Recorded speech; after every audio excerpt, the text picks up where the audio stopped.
The Jubilee Deputy Party leader Fred Matiang'i has ruled out any possibility of working with President William Ruto ahead of the 2027 general election, signaling a deepening divide within Kenya's political landscape.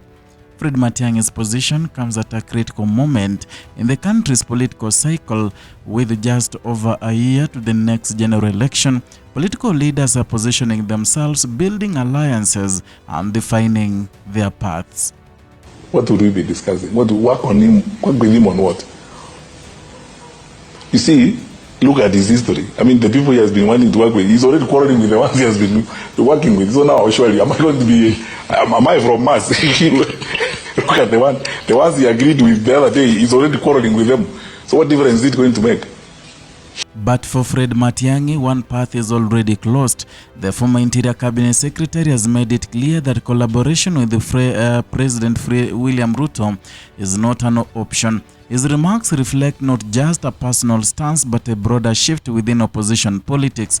And in recent months, Matiang'i has emerged as a key figure within the united opposition team.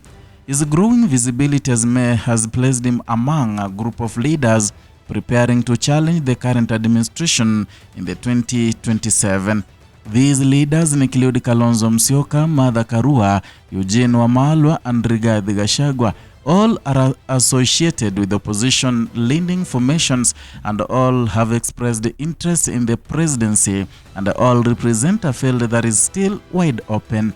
Within this context, Matiang'i's refusal to work with President Ruto sends a strong signal. It suggests that the 2027 contest is unlikely to be shaped by broad coalitions that cut across traditional divides. Instead, it points to a more defined political contest, one between clearly opposing sides. Matiang'i's reasoning centers on trust and political history, and he has pointed to past patterns of political disagreements and shifting alliances as factors influencing his decision. For him, the question is not just about working together, it is about the sustainability of such partnership, and this perspective reflects a wider concern among opposition leaders, and there is a growing emphasis on building stable alliances that can last through an election cycle and beyond. In Kenyan politics, where coalitions often shift, stability has become a key issue, and Matiang'i's stance highlights that challenge. At the same time, his comments also address governance issues. He has raised concerns about the handling of the fuel sector, pointing to recent controversies that have sparked public debate. And according to Matiang'i, there are questions about how agreements in the sector have been structured and also benefits from them. The fuel issue has been a sensitive topic, and for many Kenyans, fuel prices directly affect the cost of living. Transport costs rise, food prices rise, and households feel the pressure. By raising this issue, Matiang'i is connecting the national policy decisions to everyday experiences, and it is strategy that resonates with many voters. But beyond policy, Matiang'i's message is also about leadership. He has framed his position around accountability and decision-making. He has suggested that leadership should prioritize transparency and public interest in critical sectors like energy, and these concerns are not new. They have been part of the ongoing national conversations about governance and also economic management. However, as the election approaches, they are gaining renewed attention, and political leaders are increasingly linking policy issues to campaign narratives. Matiang'i is no exception. His remarks also touch on his own political ambitions. He has confirmed his attention and his intention to run for presidency in 2027. This places him directly to the competition not only with President Ruto but also with the fellow opposition figures. The presence of multiple presidential hopefuls within the same political space creates both opportunity and challenge. On one hand, it shows a vibrant political field. On the other, it raises questions about unity, and for the opposition, the ability to present a single candidate could be crucial.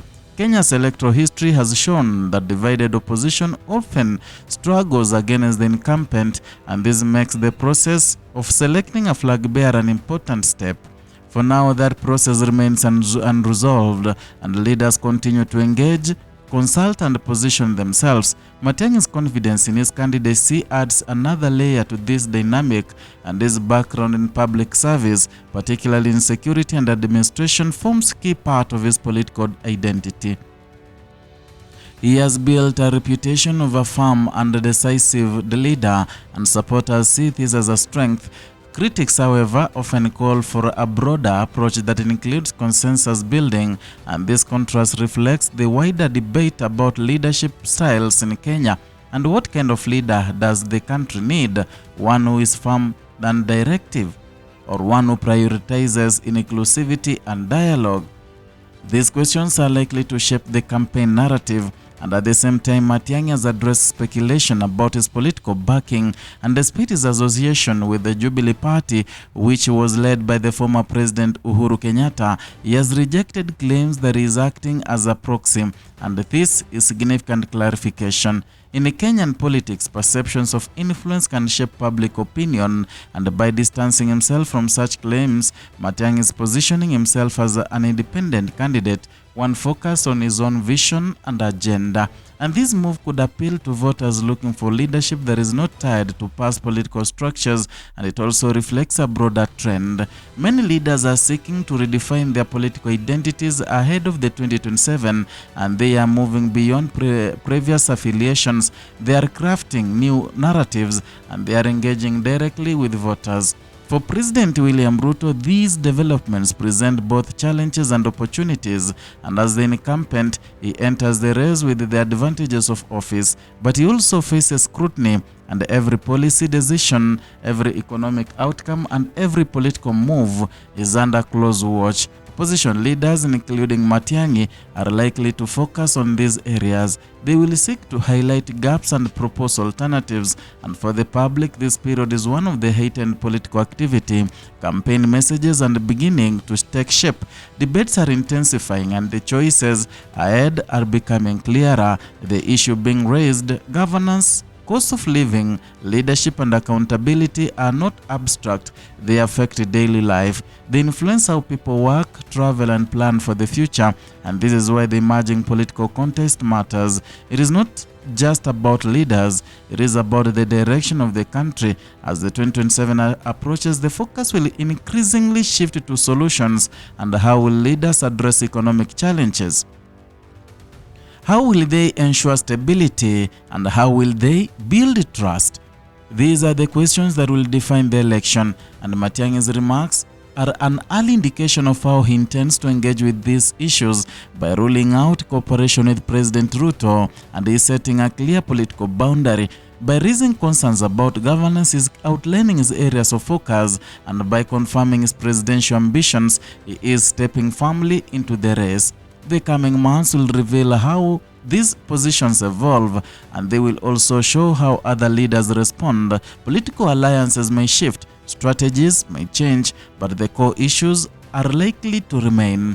For now, one thing is evident, that the road to 2027 has begun, and the lines are being drawn early. And as Kenya moves closer to the next election, the choices its leaders make today are quietly shaping the future its citizens will live tomorrow. That is all from Kenya Lens Media. We will bring you news updates as they break. Kindly, if you are new here, consider subscribing, liking, and sharing.